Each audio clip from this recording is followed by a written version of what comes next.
तो फ्रेंड्स, जैसा कि हमने लास्ट वीडियो में लाइट के बारे में समझा, रिफ्लेक्शन को समझा और देखा कि प्लेन मिरर किसी ऑब्जेक्ट की इमेज कैसे बनाता है, आज हम उससे रिलेटेड कुछ क्वेश्चन सॉल्व करेंगे। हम इस टॉपिक से रिलेटेड सारे टाइप के numerical questions basic to advanced clear करेंगे। तो हमारा पहला क्वेश्चन है, an object is placed 15 centimetres in front of a plane mirror. What is the distance between the object and its image? तो हम जानते हैं कि प्लेन मिरर के केस में ऑब्जेक्ट मिरर से जितना दूर होगा, इमेज भी उतनी ही दूर बनेगी। हमारा ऑब्जेक्ट मिरर से 15 सेंटीमीटर दूर है, तो हमारी इमेज भी मिरर से 15 सेंटीमीटर पर ही बनेगी। अब हमें ऑब्जेक्ट और इमेज के बीच का डिस्टेंस फाइंड करना है, यानी AB प्लस BC। तो टोटल डिस्टेंस होगा 30 centimetres. Question number 2। A girl stands 4 meters away from a plane mirror. She moves 1.5 meters toward the mirror. What is the new distance between the girl and her image? अब इस question में girl initially mirror से 4 metre के distance पर थी, यानी image भी mirror से 4 मीटर के डिस्टेंस पर होगी। अब वो 1.5 मीटर मिरर की तरफ चलती है, तो अब उसके और मिरर के बीच का डिस्टेंस हो गया 4 मीटर माइनस 1.5 मीटर, यानी 2.5 मीटर्स। Therefore, इमेज भी 1.5 मीटर के डिस्टेंस से कम होगी और वो भी मिरर से 2.5 मीटर्स के डिस्टेंस पर बनेगी। तो अब गर्ल और उसकी इमेज का डिस्टेंस होगा DB प्लस BE, मतलब 5 metres. Question number 3। An object is moving towards a fixed plane mirror with a velocity of 5 meters per second. What is the velocity of the image relative to the object? इस question में हमारा object continuously एक fixed velocity से move कर रहा है, तो simple सी बात है, इमेज भी मूव कर रही होगी। तो हमें इमेज की रिलेटिव वेलोसिटी निकालनी है with respect to the object. मतलब हमें क्वेश्चन में ऑब्जेक्ट की वेलोसिटी 5 मीटर्स पर सेकेंड दी गई है, यानी मिरर के रिस्पेक्ट में वो ऑब्जेक्ट 5 मीटर्स पर सेकेंड की स्पीड से चल रहा है। अभी भी समझ नहीं आया? चलो इस कॉन्सेप्ट को पहले क्लियर करते हैं, फिर इस क्वेश्चन को सॉल्व करते हैं। मान लीजिए आप बाइक से जा रहे हैं और बाइक की स्पीड 30 किलोमीटर पर आवर है। रास्ते में आपको एक ट्री दिखता है, तो आपको लगेगा कि वो ट्री 30 किलोमीटर पर आवर की स्पीड से आपके पास आ रहा है, बट एक्चुअली में आप उसके पास जा रहे हैं। अब सामने से एक कार आपके ऑपोजिट डायरेक्शन में आ रही है और उसकी स्पीड है 40 किलोमीटर पर आवर। तो क्या आप बता सकते हो कि कार की speed with respect to you क्या होगी? बिल्कुल 70 किलोमीटर पर आवर, क्योंकि दोनों एक दूसरे के ऑपोजिट डायरेक्शन में थे, तो डायरेक्टली ऐड कर दिया। Coming back to our question, हमें इमेज की वेलोसिटी निकालनी है with respect to the object. अब यहाँ रिलेटिव स्पीड नहीं, बल्कि रिलेटिव वेलोसिटी ऑफ इमेज पूछी है, तो यहाँ डायरेक्शन का भी ध्यान रखना पड़ेगा। यदि हमारा ऑब्जेक्ट 5 मीटर्स पर सेकेंड की स्पीड से पॉजिटिव डायरेक्शन में जा रहा है, तो इमेज 5 मीटर्स पर सेकेंड की स्पीड से नेगेटिव डायरेक्शन में आ रही होगी। Therefore, by applying the formula of relative velocity, we get the final answer as minus 10 meters per second, or in other words, 10 meters per second in negative direction. Question number 4. An object is placed 2 meters away from a plane mirror. If the mirror is moved 50 centimeters further away from the object, what is the total distance the image has shifted from its original position? ये question बहुत से बच्चे गलत कर देते हैं। उन्हें लगता है कि अब डिस्टेंस इंक्रीज होकर 2.5 मीटर हो गया है, यानी इमेज भी 2.5 मीटर पर बनेगी और डिस्टेंस निकल आएगा 2.5 माइनस 2, यानी 0.5 मीटर। बट ये गलत है। देखिए, इनिशियली हमारा ऑब्जेक्ट मिरर से 2 मीटर के डिस्टेंस पर था, यानी इमेज भी मिरर से 2 मीटर के डिस्टेंस पर थी। अब यहाँ मिरर ऑब्जेक्ट से 50 सेंटीमीटर या 0.5 मीटर दूर चले गया, यानी अब ऑब्जेक्ट और मिरर के बीच का डिस्टेंस हो गया 2.5 मीटर्स, तो इमेज भी 2.5 मीटर पर ही बनेगी। तो हमें डिस्टेंस CQ निकालना है। फाइनल आंसर आ जाएगा PQ माइनस ब्रैकेट में BC माइनस BP, जो है 1 मीटर। वैसे इस टाइप के क्वेश्चन में जहां मिरर शिफ्ट हो रहा है लेकिन ऑब्जेक्ट नहीं, तो इनिशियल और फाइनल इमेजेस का डिस्टेंस हो जाएगा 2 टाइम्स डिस्टेंस जितना मिरर शिफ्ट हुआ। Question number 5।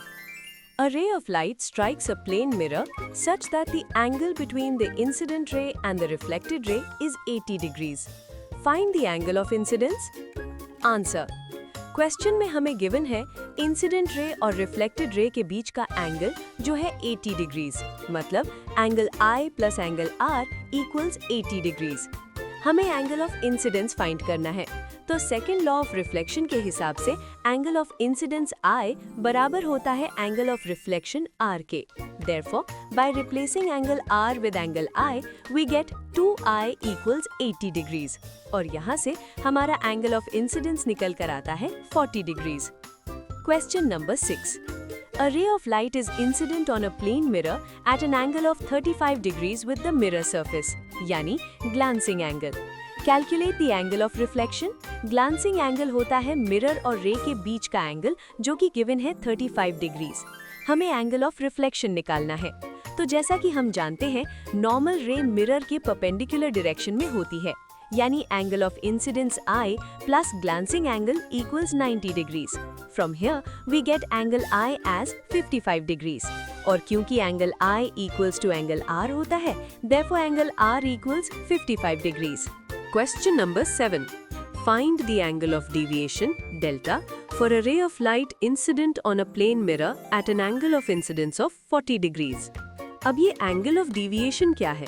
सोचो अगर बीच में मिरर नहीं होता तो लाइट की रे एकदम सीधी यानी स्ट्रेट लाइन में निकल जाती ना, लेकिन मिरर ने क्या किया, उसने रे को रिफ्लेक्ट कर दिया, तो लाइट अपने असली रास्ते यानी ओरिजिनल पाथ से जितना डिफ्लेक्ट यानी घूम गई, उसी टर्निंग एंगल को हम कहते हैं एंगल ऑफ डिविएशन, जिसे हम डेल्टा से दिखाते हैं। तो प्लेन मिरर के केस में एंगल ऑफ डिविएशन निकालने के लिए हमारे पास एक सिंपल सा फॉर्मूला होता है जो है delta equals 180 degrees minus 2i। हमें angle of incidence 40 degrees given है, फॉर्मूला में वैल्यू पुट करके एंगल ऑफ डिविएशन निकलता है 100 degrees. Question number 8. A ray of light is incident on a mirror. If the mirror is rotated through an angle of 15 degrees, by what angle will the reflected ray turn? ये question थोड़ा confusing है और बहुत सारे बच्चे इसका answer गलत लिख देते हैं। उन्हें लगता है कि मिरर 15 डिग्री से रोटेट हुआ है तो रिफ्लेक्टेड रे भी 15 डिग्री से रोटेट होगी, बट ये गलत है। पहले इस क्वेश्चन का कॉन्सेप्ट समझते हैं। इमेजिन करो एक मिरर सीधा रखा है, एक लाइट रे आई एंगल I पर और चली गई एंगल R पर।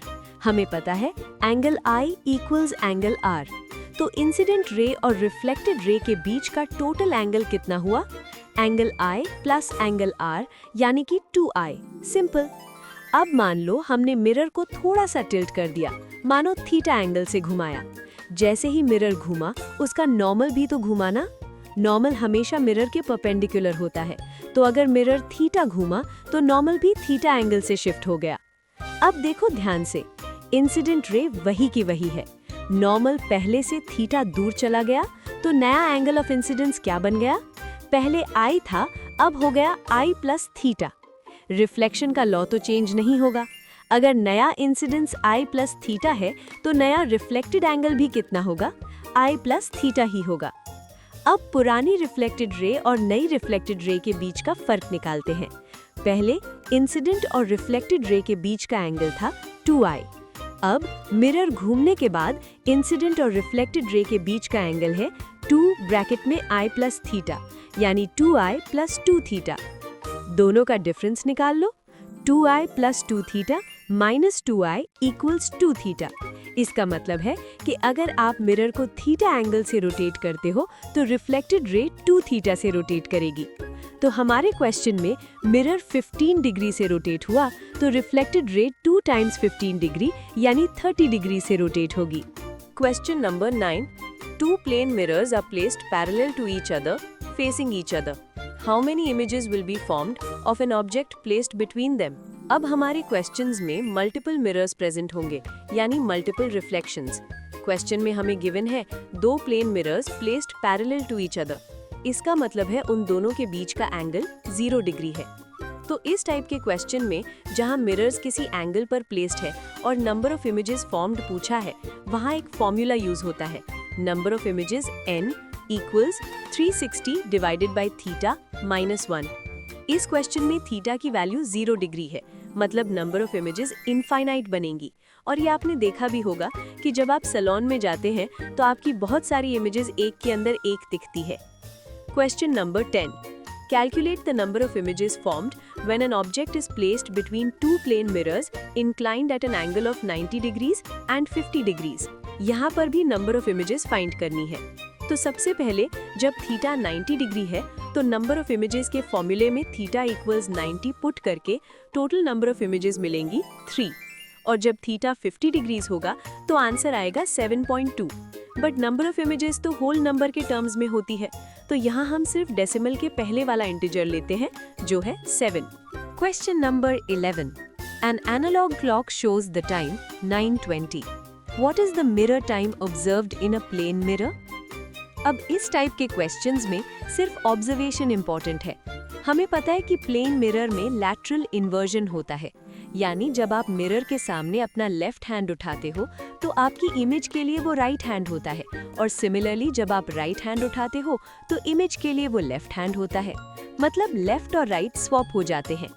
तो हमारे क्वेश्चन में क्लॉक 9:20 टाइम बता रही है, बट मिरर में क्लॉक की लैटरल इन्वर्टेड इमेज बनेगी और टाइम 2:40 दिखेगा। लेकिन एग्जाम में क्या डायग्राम बनाकर ऑब्जर्व ही करते रहना है? नहीं, इसके लिए एक शॉर्ट ट्रिक याद रखना। जब भी आपको एनालॉग क्लॉक का मिरर इमेज निकालना हो, बस दिए गए टाइम को 1160 में से माइनस कर दो। 1160 मतलब 12 o'clock ही होता है, बस कैलकुलेशन के लिए हम 1160 लिखते हैं। चलो अप्लाई करते हैं। हमें टाइम गिवन है 9:20, तो इसे 1160 में से सब्ट्रैक्ट कर दो तो हमारा मिरर इमेज का टाइम निकल कर आ जाएगा 2:40। Question number 12. Two plane mirrors M1 or M2 are inclined at an angle of 60 degrees. A ray of light is incident on M1 parallel to M2. After reflection from M1, the ray strikes M2.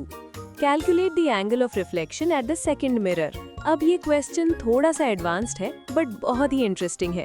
इस question में भी multiple reflections होंगे, लेकिन इस बार हमें object की image नहीं बल्कि एक अननोन एंगल फाइंड करना होगा। जैसे इस क्वेश्चन में हमें एंगल ऑफ रिफ्लेक्शन निकालना है। देखिए, क्वेश्चन में हमें गिवन है दो मिरर्स जो 60 डिग्री के एंगल पर इंक्लाइंड है।